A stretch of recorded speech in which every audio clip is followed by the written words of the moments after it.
പുതുവർഷത്തിലെ ആദ്യ ഞായർ. യോഹന്നാന്റെ സുവിശേഷം 1-ാം അധ്യായം 30-ാം വാക്യം.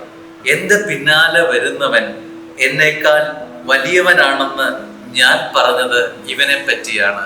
സ്നാപകന്റെ വചനമാണിത്. എന്റെ പിന്നാലെ വരുന്നവൻ എന്നേക്കാൾ ശക്തനാണ് എന്ന്. സ്നേഹമുള്ളവരെ, ഒരു ജീവിതം തൻ്റെ ജീവിതത്തെക്കാൾ മെച്ചപ്പെട്ടവരുണ്ട് എന്ന് തിരിച്ചറിയുന്നത് ഒരുവന്റെ വലിപ്പമാണ്. സ്നാപകൻ പറയുകയാണ്, ഞാൻ ചെറിയവനാണ്. ഈ ചെറിയ ജീവിതത്തിൽ എൻ്റെ ജീവിതത്തെ ബലപ്പെടുത്തുന്നത് എൻ്റെ പിന്നാലെ വരുന്ന വലിയവനാണ്. അവനാണ് യഥാർത്ഥത്തിൽ വലിയവൻ. ഈ ഒരു വലിപ്പം സ്നേഹമുള്ളവരെ നമുക്കുണ്ടാവണ്ടേ. നമുക്ക് ചുറ്റുമൊന്ന് കണ്ണോടിക്കുമ്പോൾ അനേകം വലിയവരുണ്ട്. അവരുടെ എല്ലാം മുൻപിൽ ചെറിയവനായിരുന്നിട്ടും വലിയവനാകാനുള്ള തത്രപ്പാടിൽ ഒന്നുമാകാതെ പോകുമോ നമ്മൾ? സ്നേഹമുള്ളവരെ, സ്നാപകൻ ഒരു പുതിയ പാഠമാണ് നമ്മുടെ ജീവിതത്തിൽ നൽകുന്ന മനോഹരമായ പാഠം.